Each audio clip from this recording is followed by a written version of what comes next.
近排古天樂忙住為電影《尋秦記》宣傳借票，26號晚佢特登停低所有工作，只為慶祝媽媽嘅生日。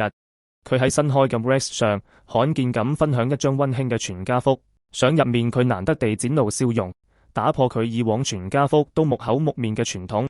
佢感性咁話，本來想保持傳統木口木面咁影張相，但有時見到佢哋就會忍唔住微微嘴笑。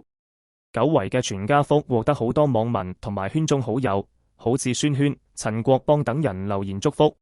相入面古媽媽氣色紅潤，而古爸爸照舊保持嚴肅表情。有網民搞笑咁話，古爸爸保持到木口木面呢個傳統。古天樂之後又喺官網上透露心底話，表達對家人嘅珍惜。佢話無論工作有幾忙，同屋企人相聚嘅時間絕對唔會妥協。佢感慨世界經歷巨變，最真實溫暖嘅依靠始終都係屋企人。